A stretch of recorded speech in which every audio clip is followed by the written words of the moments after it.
대구 상락선원 선원장 해문 스님의 시사칼럼 이어집니다.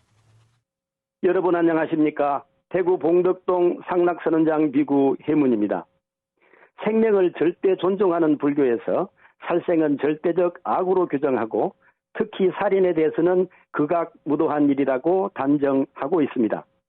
아미타경에 의하면 서방종토 극락세계를 주관하시는 아미타 부처님께서는 48대 원을 통해서 아미타불의 명호를 지극정성으로 10번만 칭송한다면 죽음 이후에 그가 선인이건 악인이건 가리지 않고 친히 마중을 나가서 극락세계로 인도하시겠다고 약속하신 내용을 확인할 수 있습니다. 그 가운데에는 예외 규정이 있는데 불법을 비방하거나 불교 교단을 분열시키는 사람은 제외한다고 하셨고 아버지를 죽이거나 어머니를 죽인 자도 예외로 한다고 하신 만큼 존속 사례를 크게 다루셨습니다.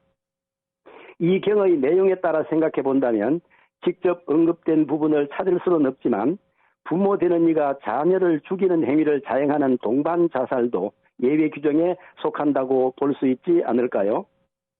우리나라에서 청소년의 사망률 1위가 자살이라고 하는데 상대를 죽이는 살인도 죄악이지만 스스로를 죽이는 자살도 당연히 살생의 범주에 포함이 됩니다.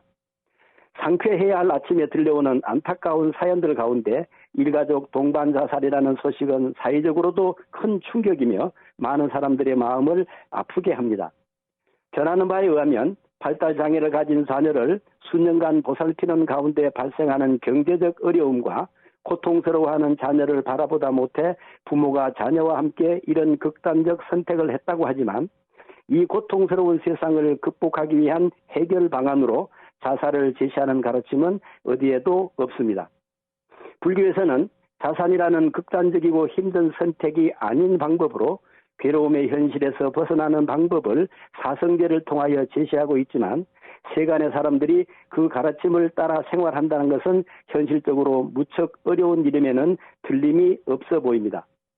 어떤 육체적 질병으로 인한 고통과 그와 더불어서 동반되는 경제적 어려움 등이 겹쳐져서 이중 삼중의 괴로움에 직면하게 되어 스스로의 의지력이 한계에 다다르면 그 원인이 된다는 자신들의 상황에서 육체를 없앰으로써 괴로움에서 벗어나려고 하는 선택이 자살이겠죠. 이런 자살을 바라보는 시각도 사회학자의 입장이나 종교적 입장 등이 서로 차이가 있으므로 그 접근 방식을 살펴보는 것도 의미가 있어 보입니다.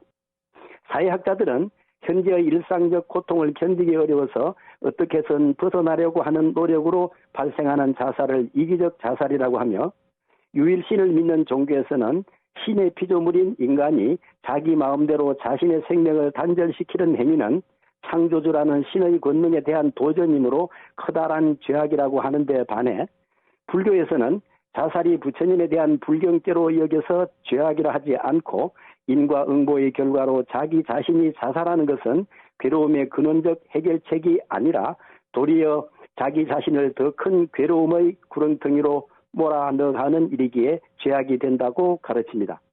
부처님은 여러 경전을 통해서 중생이 생에 대한 집착이 남아있는데 현실의 괴로움을 이기지 못하고 도피처로 죽음을 선택한다면 이는 괴로움이 끊어지기는커녕 도리어 더 깊어지는 괴로움으로 윤회하는 원인이 될 뿐이라고 말씀하십니다.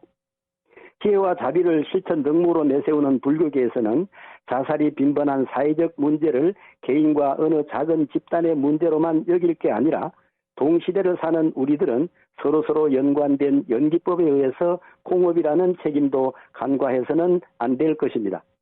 그 나라의 자살률이 높아지면 높아질수록 공업 중생들의 좋지 못한 업보도 함께 늘어날 것이기에 그들의 상황을 잘 살펴서 자비의 손길을 내밀어야 할 것입니다.